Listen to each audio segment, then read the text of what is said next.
예, 자, 잘 쉬셨습니까? 자, 이번 시간은 여러분 교재 325쪽입니다. 325쪽. 네. 325쪽에 4번부터 같이 해보도록 하겠습니다. 자, 지난 시간에 우리가 어음과 관련된 거래 세 가지 해봤어요. 첫째는 우리가 어음을 발행해가지고 외상매입금을 상환하는 그런 분계였습니다. 그래서 차변의 외상매입금, 대변의 지급어음이었고요. 두 번째는 우리가 발행한 어음이 만기가 되었어요. 그래서 결제 처리하는 것이었죠. 그래서 차변의 지급어음, 부채 감소, 대변의 당좌예금, 자산 감소였습니다. 그리고 세 번째로 한 거는 외상매출금을 받기로 한 날 우리가 어음으로 받게 됐어요. 그래서 외상매출금이라는 매출채권은 대변에서 감소하고 다시 받으러음이라는 매출채권이 차변에서 증가하는 그러한 거래까지 해보았습니다. 자, 이번에는 어음 관련 거래 네 번째 예제인데요. 어떤 문제인지 보겠습니다. 8월 4일 날 강릉 상사에서 제품 판매 대금으로 받아 보관 중인 전자어음 600만 원이 만기일이 되어 은행에 제시한 결과 당사 국민은행 당좌예금 계좌로 금일 입금 처리되었다. 이런 어음번호는 이런 어음번호였습니다. 네. 자, 우리가 받아 보관 중인 어음이 부도가 나지 않고 다행히 약속한 날 통장에 잘 들어왔습니다. 이런 내용이에요. 자, 여러분 받아 보관 중인 어음은 우리가 받는 날 아까 우리 저 앞에 지난 시간에 첫 번째 했던 문제 외상 매출금을 어음으로 받았다라는 문제 받는 날 차변으로 잡았잖아요. 어음을 받을 때 그러면 만기가 되면은 이제 은행에 제시했다고 그랬잖아요. 만기일에 그러면 이 받을 어음이 이제 우리 회사를 떠났어요. 은행에 제시했으니까. 예. 그래서 바드러움이라는 매출채권은 이제 우리 회사에서 없어졌습니다. 바드러움이 매출채권이라는 자산이잖아요. 네, 없어졌으니까 감소한 거예요. 그래서 바드러움이 대변에 가는 거예요. 네, 대변에 가고 당좌예금이라는 계정 과목 보이잖아요. 이게 입금이 됐어요. 우리가 통장에 입금이 되면 자산 증가지 않습니까? 그래서 자산 증가는 차변 요소에 해당이 되죠. 그래서 당좌예금을 차변에 정리하게 되겠습니다. 네. 거래후 결합관계는 자산 증가, 자산 감소예요. 이것도 자산 증가, 자산 감소인데 바람직하죠. 이 거래는 우리 회사 입장에서는 매출 채권이 일단 감소했어요. 매출 채권이 바로 현금성 자산이 됐어요. 그러니까 잘 풀려 나가는 거예요. 이렇게 이게 정상적으로 잘 가는 거죠. 자, 입력하겠습니다. 8월 4일로 날짜를 고치시고요. 대변이 받으러 오며요. 강릉 상사 코드 걸어줘야 되고요. 바드럼의 적유는 어차피 바뀌니까 별 신경 쓰지 않으셔도 되겠고 금액이 600만 원짜리네요. 대변에 600만 원. 차변은 당좌예금이죠. 당좌예금 거래처 어디시라고요? 국민은행 당좌입니다. 네, 네? 아닌가요? 네, 국민은행. 적요는 그 밑에 만들어 놓은 게 혹시 있는지 2번 적요를 만들어 놨네요. 받으러움을 당좌 계좌로 추심했다. 당좌 계좌로 입금받았다 이 말이에요. 600만 원. 이렇게 회계 처리를 하면 되고요. 받으러움 줄에 어딘가를 클릭한 다음에 추가 작업이 필요하죠. 기능 모음 눌러서 자금 관리 해줍니다. 이게 만기 처리해 주는 거예요. 그래서 어음 상태 대변인 경우에 할인할 때도 대변해 가고요. 배서 양도할 때도 대변해 가고요. 만기 때도 대변해 가고 부도가 날 때도 대변해 가요. 그래서 지금은 만기가 된 경우니까 여기 어음 상태를 4라고 입력해야 돼요. 4. 만기가 됐다. 자, 만기된 어음은 번호를 새로 입력하는 것이 아니라 우리 바드러움 현황에서 찾는 거예요. 찾을 때는 더블 클릭. 네, 그러면 강릉상사 아까 위에다 거래처 넣었기 때문에 강릉상사가 발행했고 우리가 8월 4일이 만기로 되어 있는 어음을 자동으로 딱 찾아줘요. 예, 그러면 선택하면 끝. 예, 커서가 위로 올라가죠. 우리가 지급어음의 결제 처리나 받을어음의 만기 처리는 어음 번호 선택해 주는 걸로 더 이상 할 것이 없어요.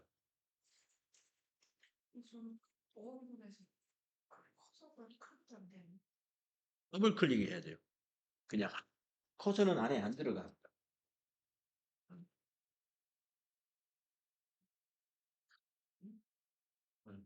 엔터 치고는 거기다 더블 클릭. 네, 나와죠. 아, 밑에 그냥 선택 누르세요. 예, 선택.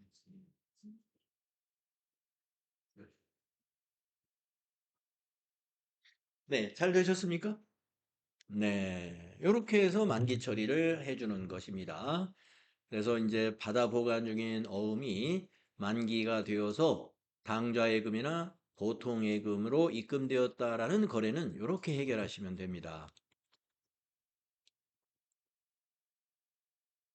다음은 다섯 번째 경우를 보겠습니다.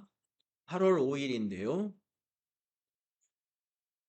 부족한 자금을 조달하기 위해 예, 이 부족한 자금이라는 건 현금성 자산이 지금 바닥이 났다 이 말이에요. 현금성 자산이. 통장에 돈이 없어요. 조달하기 위해서 충주 상사에서 받아 보관 중인 전자어음 700만 원짜리 이것을 당사 거래은행인 국민은행 삼성지점에서 할인했어요. 네, 할인, 세일했다 이 말이죠. 어음을 세일, 할인해서 팔았어요. 예, 그런데 할인료 5만 원 차감했습니다. 5만 원. 그런 다음에 잔액을 국민은행 당좌 계좌 그러니까 당좌 예금이에요. 계정 과목으로는 거기로 입금을 받았습니다. 할인율 입력은 생략하세요. 이 할인율은 이자율을 우리가 할인율이라고 하는 건데 입력은 생략하라. 항상 할인율 입력은 생략하라는 문제가 많이 나오고요. 할인율을 알려주는 경우 있어요. 그때는 그냥 입력해 주면 돼요. 그 이자율을 그대로 할인율에다가. 자, 매각거래입니다 하는 겁니다. 매각거래라는 것은 이제 이 보관 중인 이 어음을 우리 아까 거래은행인 국민은행에다가 처분했다 이거예요. 우리 것이 이제 아니다 이겁니다. 여러분 받아 보관 중인 어음이 계정 과목이 뭐였죠? 음, 예, 받으러 음이죠.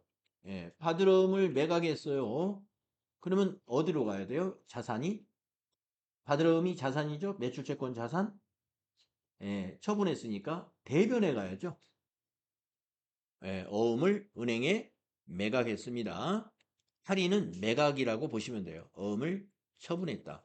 자, 부족한 자금을 조달하기 위해서 처분했으니까 현금으로 받았겠죠. 예. 그렇다고 해서 현금 다발로 받은 게 아니라 당좌 계좌로 받았어요. 개념 과목이 당좌 예금. 네. 당좌 예금으로 입금받았으면 이 당좌 예금이라는 자산은 증가한 것이죠. 예, 자산 증가는 여러분 차변 요소인 거 아시죠? 자, 이제 뭐만 계정 과목으로 알면 되냐면 은행에서 할인료 5만 원을 요구했습니다. 이자 5만 원을 뗀 거예요. 예. 할인료는 따지고 보면 이자 계산한 거예요. 그렇지만 이자 비용은 아닙니다. 이자 비용이라고 회계 처리할 수 없어요.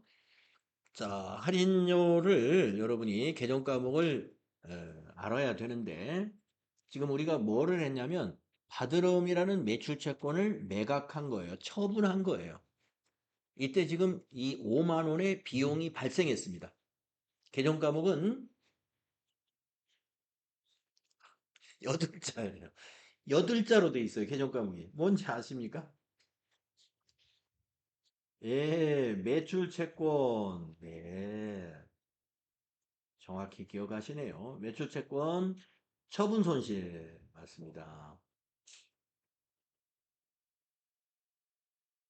그래서 사실 이 매출 채권까지만 기억나시면 성공한 거예요. 왜냐하면 전표 입력할 때 매출 입력하고서 쭉 보면은 매출 채권 처분 서식이 보이거든요. 예. 이 8자 개정 과목이 그냥 통째로 정확하게 내가 기억을 못한다 하더라도 처분이 들어갔었는데 그 처분만 기억을 한다든가 손실로 끝난 것 같은데 그 손실이 기억난다든가 매출만 기억나도 됩니다. 검색하면 다 나타나니까요. 네, 이 매출채권 처분 손실 요 개정 과목을 몰라가지고 이 문제를 놓치는 사람들 많아요. 네. 받으름 대변도 잘했고 차변에 당좌예금 입금받은 거 잘했습니다. 아 이거 뭐 5만 원이 뭐지 할인요? 할인 검색해 보니까 뭐 매출 할인, 매입 할인 이런 거밖에 없는 거예요. 근데 이건 이제 어음 할인한 건데 매출이나 매입 할인이 아니거든요. 예. 그래서 어음 할인한 것은 매출채권 처분 손실이다. 예. 일부만 매각하는 경우도 있기 때문에 그런데요. 예. 우리가 이 받으름을 할인했다 그러면 다 매각한 겁니다. 예. 다 매각. 예, 할인한 것은 매각한 건데 예, 우리가 일부 할인도 있습니다. 일부 할인.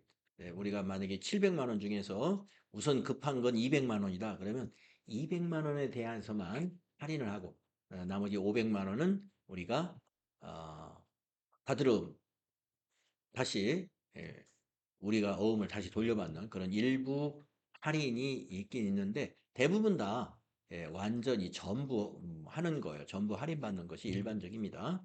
네, 그래서 시험에서 매각거래로 처리할 것이 나오지 않아도 여러분은 이거 대변에 받으러음 처리해 주면 됩니다. 그래서 어음의 할인은 어음의 매각이다 이렇게 보시면 돼요.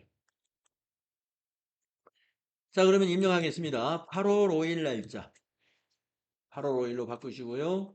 받으러음을 매각했어요. 그러면 대변의 받으러음입니다. 어느 은행 아니 어느 충주상사가 발행한 건가요? 네, 거래처를 충주상사로 120번 코드가 들어가도록 하고요. 받으러 음의 적용은 별 신경 안 쓰셔도 돼요. 어차피 바뀌니까. 어음이 700만 원짜리였죠? 차변에 102번 당좌예금으로 입금이 됩니다. 국민은행인가요? 네, 국민은행 코드 걸어주시고요. 여기는 적요를 좀 2번 적요 넣어주시 아니지. 2번은 당좌 추심이죠. 만들어 놓은 게 없네요. 3번이네요. 3번 만들어 놨네요. 받으러움 할인액 당좌 입금. 네.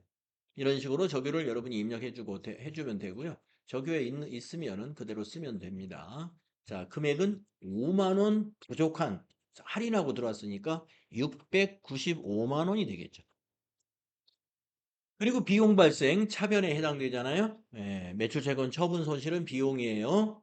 예, 매출로 입력을 해서 매출로 시작되는 개념 과목이 여러 개 있습니다만은 좀 더 내려가 보면 저기 끝에서 두 번째 936 매출채권 처분 손실입니다.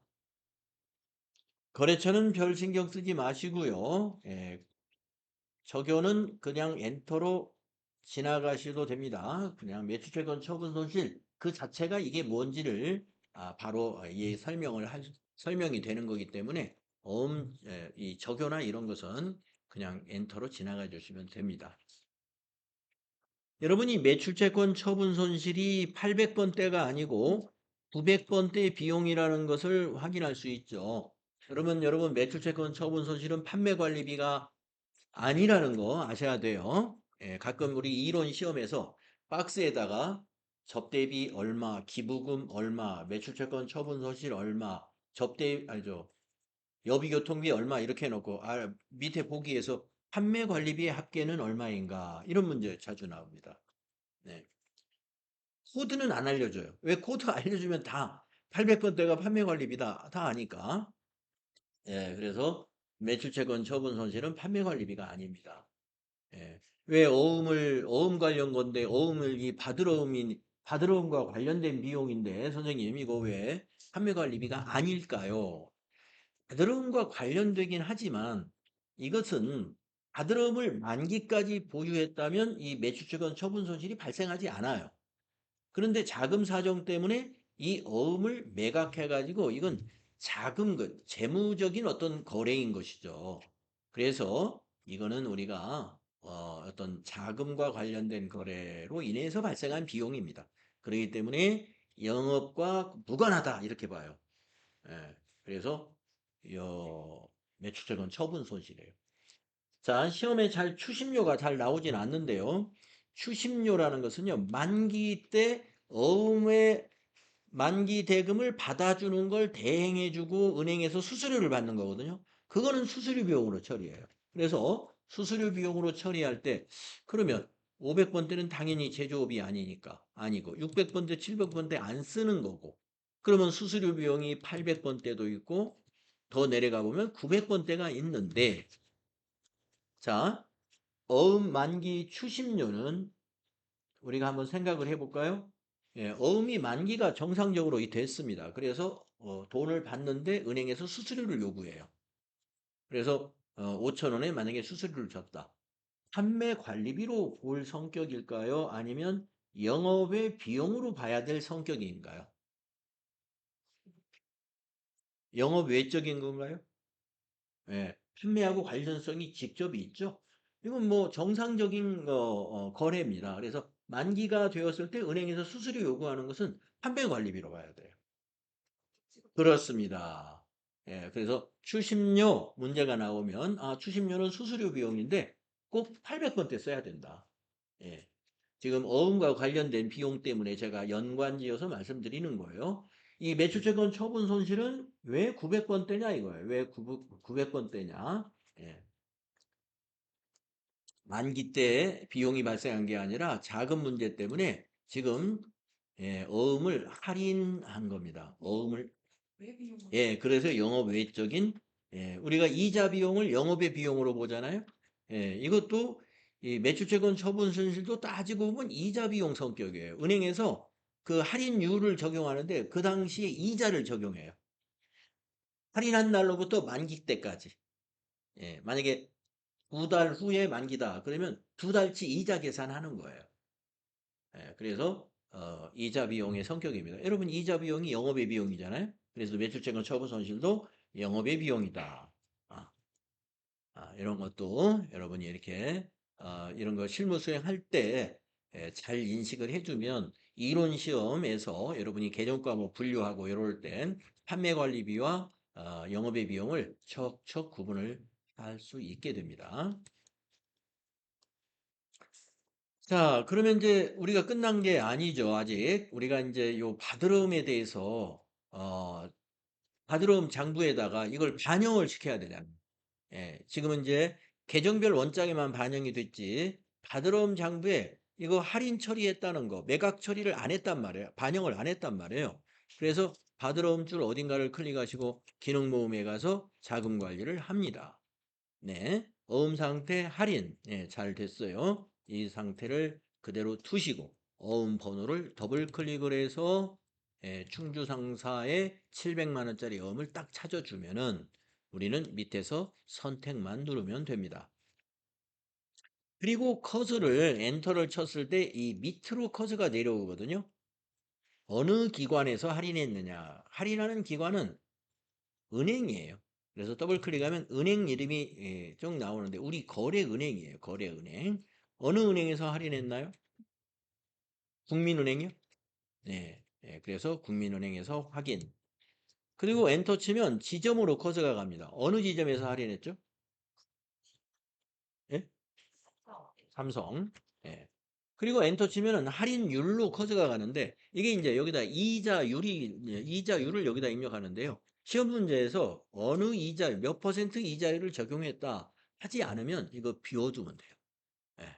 그냥 엔터로 비워둡니다. 문제에서도 할인율은 생략한다. 이렇게 돼 있잖아요.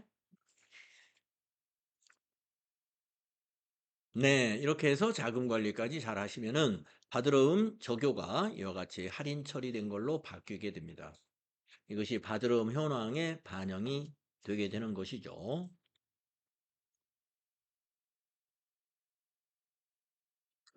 자, 이번에는 또 여섯 번째 경우입니다. 어음 관련 거래 여섯 번째는 무슨 거래인가 보겠습니다. 8월 6일인데요.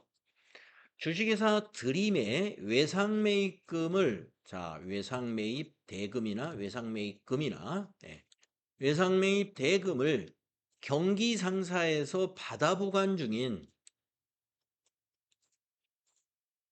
400만 원짜리 어음으로 배서하여서 지급했다. 이 말이에요. 자, 개정 과목이 지금 두 개가 찾아졌습니다. 외상매입금, 부채. 받아 보관 중인 어음이면 받을 어음이죠. 자산. 예, 받을 어음은 자산이고요. 외상매입금은 부채입니다. 자, 외상매입금을 지급했다는 거예요. 지급을 했는데 우리가 계좌이체해서 지급해 준 것이 아니라 우리가 보관 중인 경기상사에서 받아서 보관 중이던 받을 어음이 마침 있어가지고 그 400만 원짜리로 외상매입금의 일부를 지급했다 이 말이에요. 그러면 외상매입금은 부채고 받을 어음은 자산입니다. 여러분 이 거래에서 부채는 증가했어요? 감소했어요? 예, 감소했어요. 부채 감소는 차변 요소잖아요. 그래서 외상매입금 차변에 기록을 해야 되는 거예요. 부채 감소가 거래의 8요소의 차변이기 때문에. 그리고 받으럼이라는 그 자산은요, 양도해버렸기 때문에 받으럼은 감소한 거예요. 매출채권, 자산 감소한 거예요. 자산의 감소가 대변 요소거든요. 그래서 받으럼 대변에 기입을 해야 되는 거예요. 이런 거래가 되겠습니다. 차변의 외상매입금, 대변의 받으럼, 어음 할인 문제인데요. 아니, 할인이라 아니고 배서 양도라고 그래요. 이걸 배서 양도. 자, 그러면 8월 6일 날짜, 8월 6일 날짜, 차변의 외상매입금, 외상매입금 거래처가 드림이라는 거래처예요.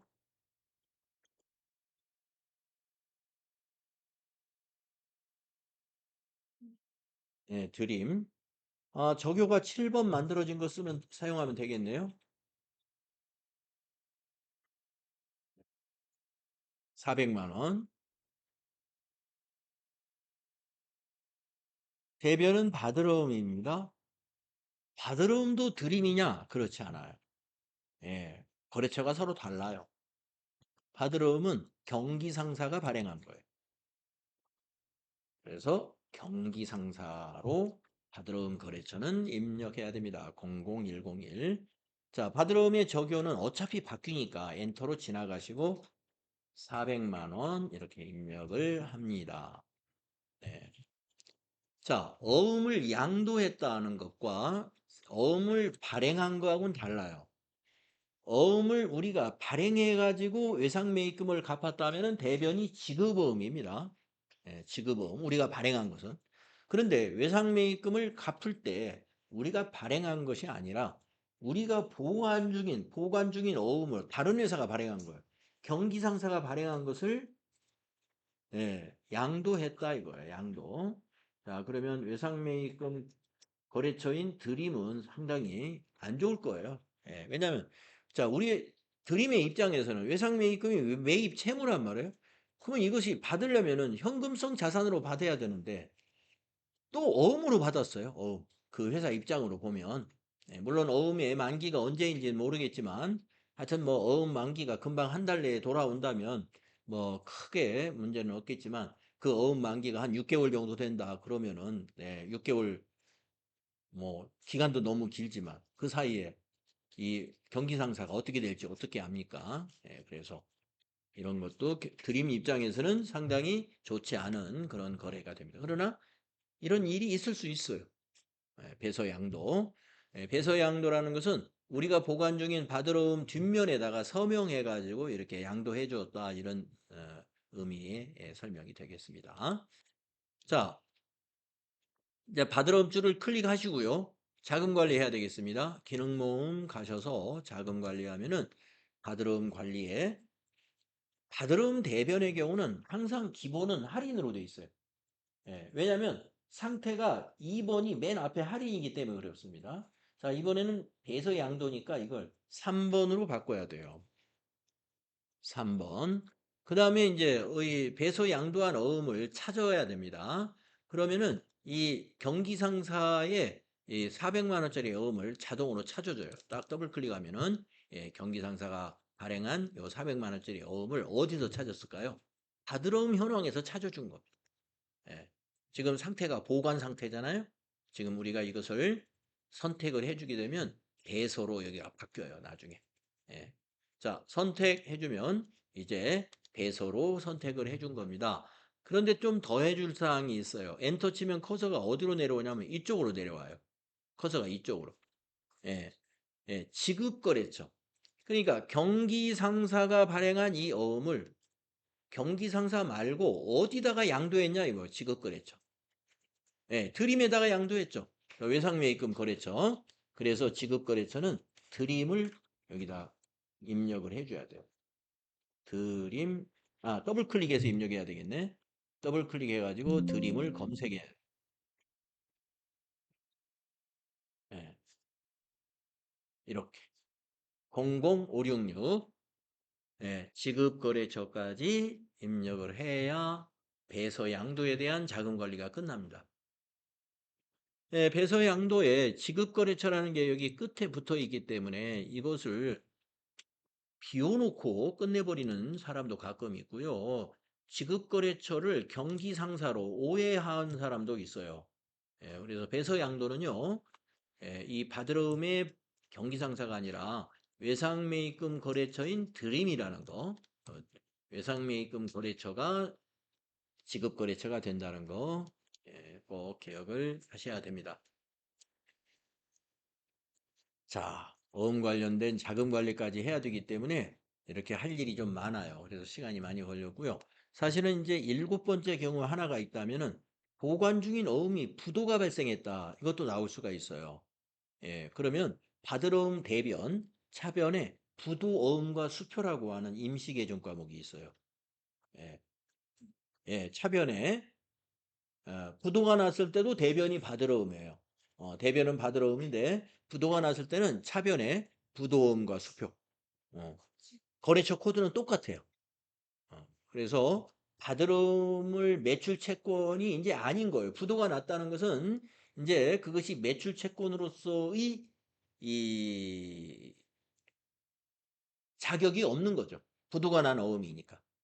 그래서 그거를 부도음과 수표라고 하는 임시 개정 과목으로 별도로 관리를 합니다. 그래서 그런 문제가 만약에 나오게 되면 대변은 받으러 예, 받으러움을 부도음과 수표로 이렇게 대체시켜주는 그런 문제를 해준다. 그래서 그거 하나만 여기서 빠졌네요.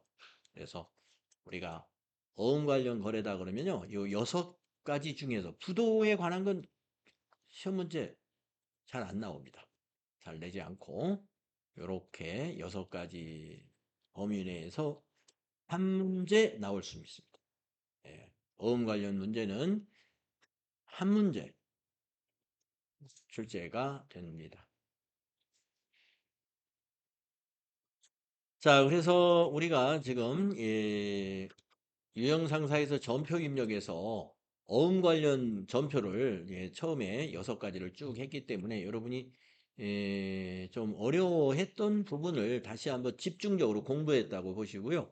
나중에 뒤에라도 야, 어음 관련 거래를 내가 다시 한번 복습하고 싶다. 그러면은 요 유형상사의 요 페이지를 여러분이 기억했다가 1번부터 6번 딱 해보시면은 어음이 한번 쫙 정리가 되는 거예요. 다음은 판매비와 관리비 거래 연습을 해보겠는데요. 판매비와 관리비는 여러분 비용이니까 뭐 차변에 다 비용을 차변에 발생시켜주면 됩니다. 근데 우리가 비용 관련 거래라 그래서 차변만 우리가 회계 처리하는 것이 아니라 복식국이니까 대변 꼭 나오잖아요. 그래서 상대 개정 과목인 대변까지 같이 공부하는 그런 시간이고요. 판매비와 관리비는 개정 과목이 워낙에 많기 때문에 여기 보면 한 30 몇 번까지 있어요. 예, 30번까지 있군요. 그래서 좀 지루할 정도예요. 굉장히 예제가 많아가지고.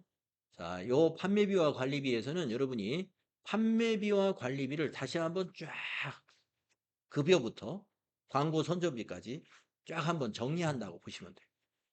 자, 9월 1일 거 보겠습니다. 재경팀 사원 박지은의 급여를 서울은행 보통예금 계좌에서 이체하여 지급했다. 여기서 판매 관리비는 급여라고 하는 이 비용 계정 과목입니다. 그런데 급여라는 비용 계정 과목 하나 처리하기 위해서 급여 하나만 우리가 회계 처리하면 되는 게 아니라 아까 말씀드렸다시피 상대 계정 과목들이 있으니까. 자, 급여는 여기에 있습니다. 네. 급여는 비용이니까 차변에 급여가 150만 원이겠죠. 그리고 여기 보통예금이라는 계정 과목 이체 지급한 것은 여기에 있습니다. 예, 차감 지급액 보이시죠? 네. 보통예금 자산이 감소했으므로 차변 아니고 대변이죠. 예. 그럼 하나 여쭤볼게요. 나머지가 뭐냐면은 여기 중간에 있는 이 국민연금, 건강보험료, 그리고 소득세 이런 공제사항들입니다. 세금 내지는 4대 보험에 해당되는 공제사항. 이것을 회사가 원천 징수해 가지고 잠시 보관하게 되지요. 자, 개정 과목이 뭔가요? 예, 맞습니다. 예수금, 예수. 자, 예수금은 부채 계정이므로 부채가 증가했으니까 차변인가요? 대변인가요? 예, 부채 증가는 대변이죠. 그래서 예수금 대변에 기입하게 되는 것입니다. 네. 급여 대장으로 실제 시험에서는 급여 대장을 보여줄 거예요.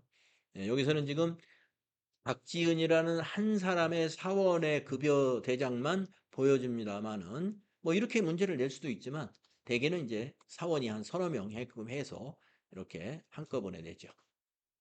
자, 그러면 이제 입력하겠습니다. 9월 1일로 날짜 고치시고 일반 전표 9월 1일이죠. 다른 전표가 좀 있습니다. 자, 차변의 급여 에, 거래처에다가 박지은 거래처는 아니지만 참고로 써주는 거죠. 예. 저교에다 그냥 박지은 급여라고 할 걸 그랬네. 예.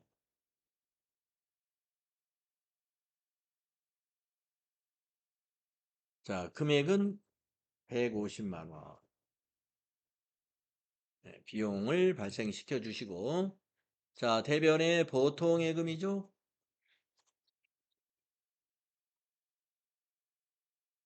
은행이 어딘가요? 서울은행 보통 98001. 거기 이제 차인 지급액이 1288000이네요.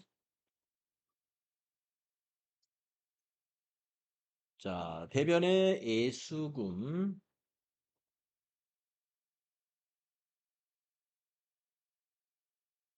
예수금은 자연적으로 이 차액만큼 요 차액이 예수금이 되는 거죠. 예, 212 플러스 예수금. 예, 이렇게 9월 1일 날 5번 전표로 이렇게 입력해 주면 됩니다. 5번 전표 여러분이 우리가 입력한 전표죠. 예, 차변의 급여 비용 발생 150, 대변의 보통예금 자산 감소 128만 8천 원, 대변의 예수금 21만 2천 원, 부채 증가. 예, 부채 증가, 자산 감소, 비용 발생. 음. 거래후 결합 관계를 자꾸자꾸 따져가면서 전표 입력을 해야 공부가 되는 것이에요.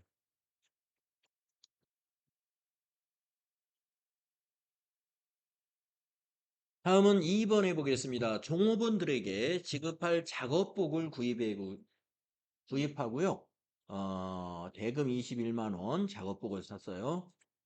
지급해 준 거죠. 카드 결제했습니다. 이랬습니다. 카드 결제.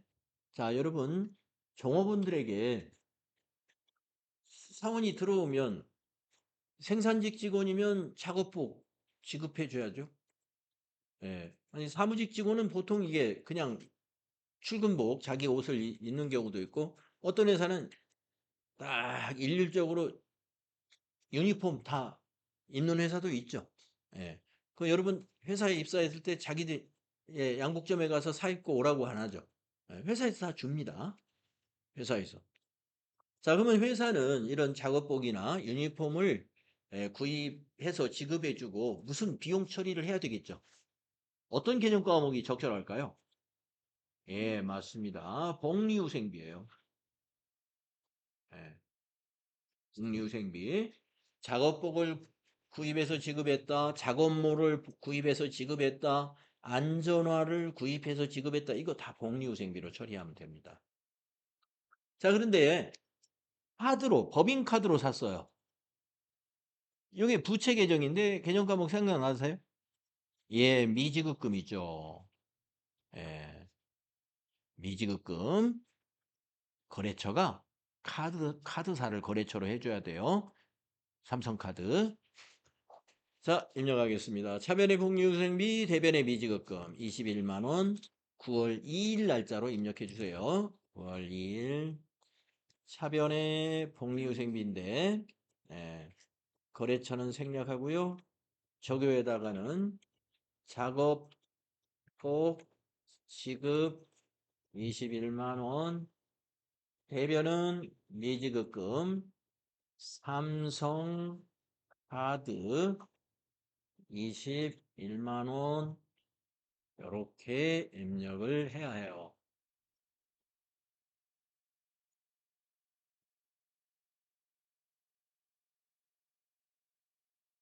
이렇게. 여러분이 복리후생비를 800번대로 했는지 혹시 500번대로 안 했는가 잘 확인하시고요. 미지급금의 거래처 삼성카드 코드가 제대로 들어가 있는지 확인을 잘 하시면 됩니다. 복리후생비 우리가 하나 해봤습니다. 다음에 3번을 보시겠습니다. 산재보험료 12만 원을 현금으로 납부했어요. 거래 금액이 전부 현금일 때는 우리가 입금전표나 출금전표를 선택해주면 입력을 좀 빠르게 할 수 있어요. 현금 납부했으니까 출금으로 하겠습니다. 그런데 이렇게 개정 과목을 딱 알려주면서 문제를 낼 때가 있어요. 예. 개정 과목을 보험료로 회계 처리할 것, 뭐 소모품비로 회계 처리할 것 이렇게 콕 찍어주는 경우는요. 자칫하면은 답안이 두 개로 답안이 나올 수 있는 우려가 있을 때는 출제를 이렇게 합니다. 자, 어떻게 해서 이 답안이 두 개 나올 수가 있다고 저는 생각할 수 있냐면요. 산재보험료를 보험료로 안 하고 복리후생비로 처리하는 회사도 있을 수 있기 때문에 그래요. 자, 산재보험료라는 것은 이 대상이 보험 대상이 뭐냐면은 회사의 재산을 보호하려고 회사의 재산을 보호하기 위해서 이 보험료가 나가는 게 아닙니다. 예. 뭐 화재 보험료라든가 회사의 자동차 보험에 가입했다든가 이런 건 당연히 보험료예요. 예, 보험료. 그런데 산재보험료는 회사 직원들이 근무 중에 사고가 났을 때 그 사고에 의해서 치료비라든가 나중에 노동력을 상실하고 되면은 연금도 지급해 줘야 되거든요. 그렇기 때문에 그것에 대비해서 미리 기업이 보험에 가입을 해 줍니다. 그래서 이거는 사실 직원들의 복리후생적인 성격이 더 큰 거예요. 산재보험에 가입을 해주는 회사가 있고 가입을 안 해주는 회사가 있다. 그러면 저 같으면 산재보험 복리후생 제도가 있는 회사에 입사할 것 같아요. 예, 있어야죠. 만약에 사고라도 당하면 뭐 내 건강보험료 있으니까 예, 뭐 병원에 가서 좀 치료받는 건 문제가 없겠죠. 그러나 건강보험료로 안 되는 문제가 있잖아요. 예, 치료를 받았는데 후유증이 발생해가지고 더 이상 일을 못하게 됐다. 그럼 어떻게 해요? 연금 받아야 되는데. 그거는 국민 건강보험료에서는 그런 지원이 없지 않습니까? 산재보험에는 그런 게 있습니다. 자, 그렇습니다. 그래서 대개 산재보험료 문제가 나온다 그러면요. 계정 과목 찍어줄 거예요. 예, 무슨 계정 과목으로 해라. 예, 네, 보험료로 하라고 문제를 내고 있습니다. 저거 체크해가지고 보험료가 되고 공인인생으로 돼 있어. 공인인생 체크해야 되는 거죠. 그렇죠. 예, 지정한 계정 과목으로 꼭 해주면 돼요. 자, 그러면 출금 전표 하셔가지고 보험료 800번대로 계정 과목 선택해 주세요. 자, 9월 3일로 날짜 고치시고요. 9월 3일로 1번 출금하신 다음에 보험료 800번대로 가야 되니까 아래로 좀 내려가서 821 이걸 쓰시고요. 거래처는 그냥 지나가시고 적요에다는 산재보험료 1번 적요 만들어 놓은 거, 뭐 정산 나쁜지 계산 나쁜지는 모르겠지만 그냥 1번 쓰겠습니다. 네, 1번. 네. 산재보험료 일반적으로 납부하는 건 계산 납부고 정산은 나중에 정산해가지고 환급을 받거나 더 납부하거나 그런 경우가 있거든요. 예, 그 얘기입니다. 예, 그 계산 납부 금액은 12만 원 이렇게 입력해 주시면 되겠습니다.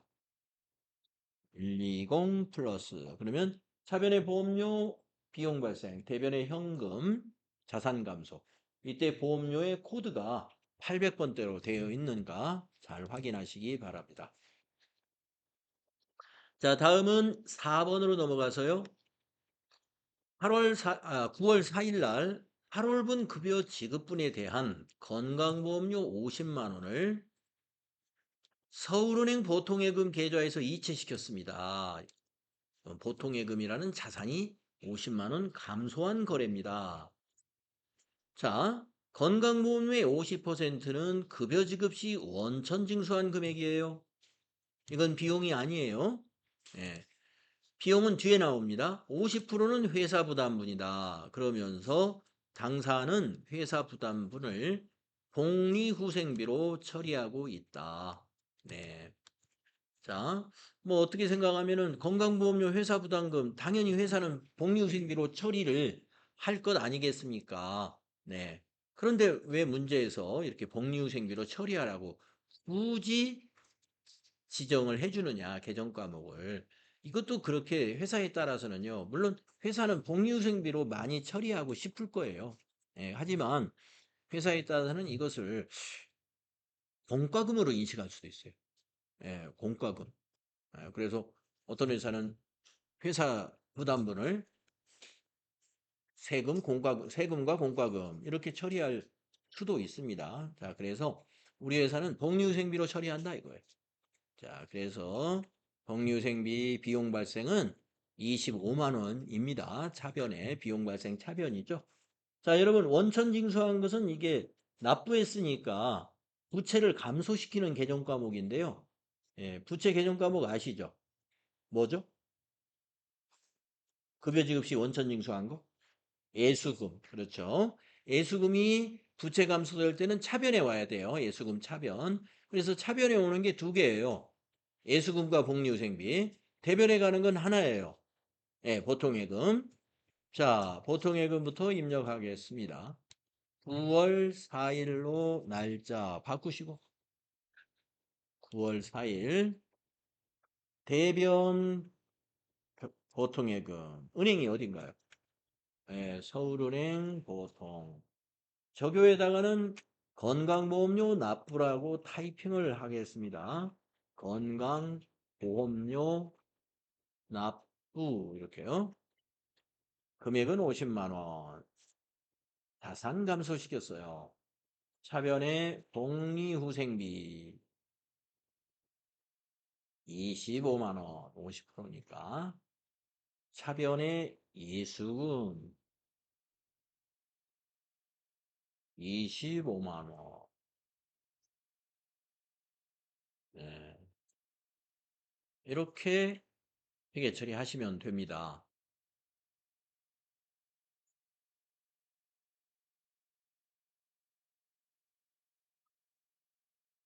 여기서 이제 여러분이 보통 예금의 계정 과목 거래처 코드를 98001 서울은행 코드로 잘 했는가 확인해 주시면 됩니다. 복리후생비나 애수금은 거래처 코드를 넣을 필요 없으니까. 음. 자, 복리후생비 또 하나 연습을 했습니다. 다음 5번째 판매관리비 개정 과목 연습하겠습니다. 9월 5일 날 영업부 사원 국외 출장 왕복 항공료 120만 원. 예. 자, 해외로 출장 가는데 항공료 120만 원 티켓을 카드로 구입했다 이 말이네요. 법인카드로 결제했습니다. 네. 카드로 구입한 것은 여러분 개정 과목 아시죠? 미지급금 부채입니다. 미지급금이라는 부채가 증가하죠. 부채 증가는 대변입니다. 자, 차변에 오는 거 요거 이제 항공료를 비용 처리해야 되거든요. 어떤 개정 과목이 적절할까요? 여, 맞습니다. 복리후생비보다는 여비교통비예요. 여비교통비. 여비교통비입니다. 네, 복리후생비로 처리할 것 이것을 추가로 이 얘기 안 해주는 것은 뭘까요? 당연히 여비교통비로 해야 맞기 때문에 그렇습니다. 이거는 복리후생비로 하면은 그것도 맞다 이렇게는 채점이 안 나올 거예요. 반드시 이건 여비교통비로 해야 됩니다.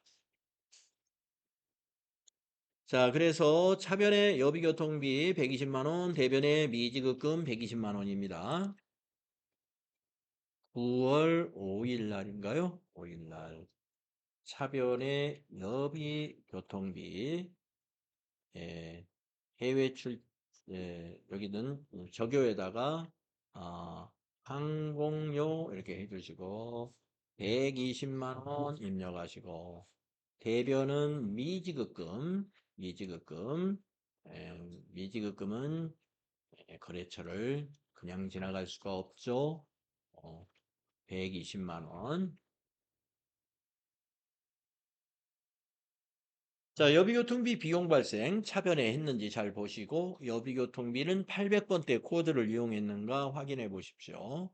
그리고 대변에 미지급금 우리가 카드로 뭔가 구입하면 미지급금인데 거래처 코드를 카드사로 코드로 잘 입력했는지 확인하시고. 이, 네. 카드 넣으면 안 돼요? 어, 뭐 넣어도 상관은 없습니다만은 넣지 않아도 문제가 되지 않죠. 예. 거래처 코드를 넣을 필요가 없는 계정 과목에 넣는다고 해서 문제가 되진 않아요. 왜냐? 여비교통비를 거래처 원장에서 조회할 일은 없기 때문에 그렇습니다. 우리가 거래처 원장을 나중에 가서 조회한다 그러면 미지급금과 같은 부채 계정에서 우리가 조회를 하거든요. 그래서 그 조회를 하는 계정 과목 코드에 계정 과목에 거래처 코드가 정확히 들어가면 됩니다. 그래서 여비교통비에는 뭐 거래처를 넣든 안 넣든 우리가 해결하는 문제에 직접적인 영향을 주지 않습니다. 미지급금은 정확하게 코드를 넣어야 돼요.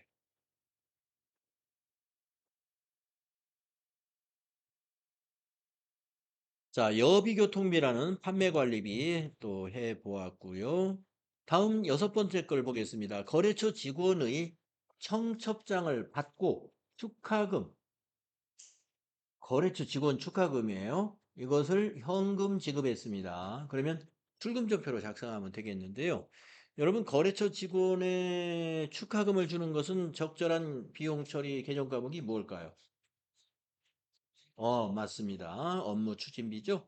접대비예요. 접대비. 자, 그래서 9월 6일 전표 날짜를 입력하겠습니다. 9월 6일로 날짜 바꾸시고요. 9분에서 1 해서 출금 처리한 다음에 접대 또는 기업 해서 기업 업무 추진비 중에 800번도 써야 됩니다. 800번도를 해야 되는 이유는 우리 회사가 도소매업인 것도 있고요. 예, 거래처 하면은 다 매출 거래처를 얘기하는 거니까요. 그래서 접대비, 네, 대비 800번대로 해주시고 거래처는 뭐 알 수 없으니까. 네, 저교는 그 경조사 거래처 경조사비라는 저교가 10번에 만들어져 있네요. 네, 10번 쓰시고 10만 원. 5만 아, 5만 원인가요? 예, 너무 조그만 거 아닌가? 네. 거래처에 너무 안 하려면 모를까 하려면은 좀, 예, 여, 예, 기분 안 상하게 하는 게 낫죠. 예, 5만 원 하면은 안 한 거 맛도 못하지. 음. 요새 그냥 문자만 와도 5만 원 해야 되는데. 네.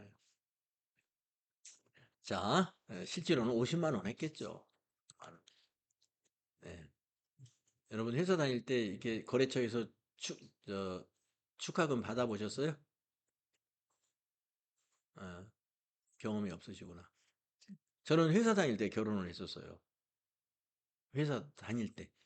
근데 그 당시 제 직무가 뭐였냐면은 자재 관리였어요. 공장의 자재 관리.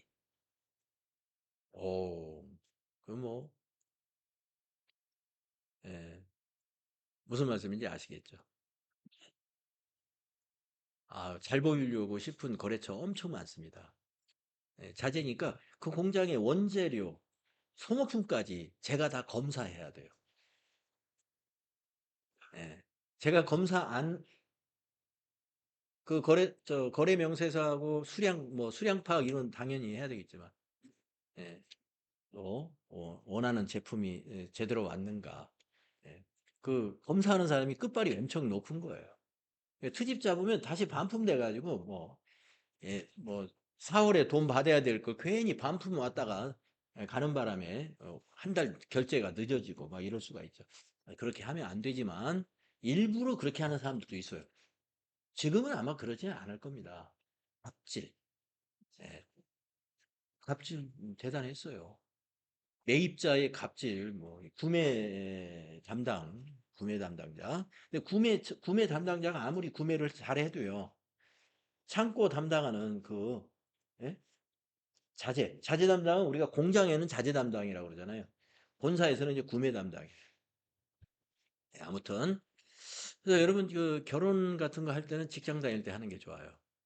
그리고 직책이 좋을 때. 직책이 좋을 때 하시면, 더 많은 축하를 받을 수가 있습니다.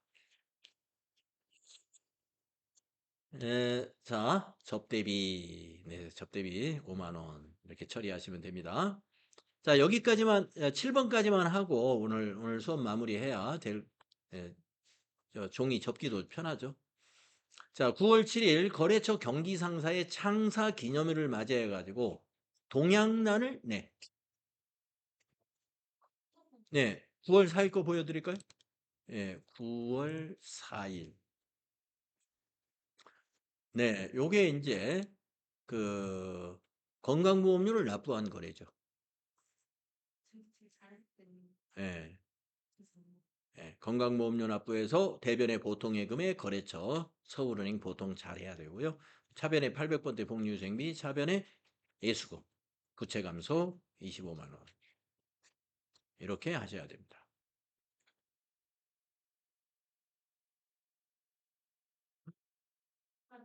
예, 이상한 건 절대 그냥 지나가면 안 됩니다. 나중에 결산할 때 안 맞아요. 예. 자, 9월 7일 거 거래처의 창사 기념일이라고 연락이 와가지고 축하. 리본을 딱 붙여서 동양란을 하나 보내줬습니다. 그리고 그 동양란은 이제 현금으로 결제를 해줬어요. 그러면 출금전표로 작성을 하면 되겠죠? 자, 9월 7일로 날짜 바꿔주시고요. 출금하신 다음에 자, 거래처에 화분 보내는 건 무슨 비용이 적정할까요? 예, 그렇죠. 이것도 접대비예요. 813번 접대비. 예, 거래처는 뭐 알 수가 경기상사일까요? 예, 경기상가. 저교회는요. 예, 9번 저교 만들어 놨네요. 거래처 선물로 지급했다. 금액은 아, 8만 원짜리네요. 80 플러스. 이렇게 하시면 됩니다. 여기서 접대비는 800번대 판매 관리비 코드를 썼는지 잘 확인하시면 되겠습니다. 네. 자, 판매 관리비 연습 여기까지 하고요. 다음 시간에 이어서 하겠습니다. 수고하셨습니다. 네.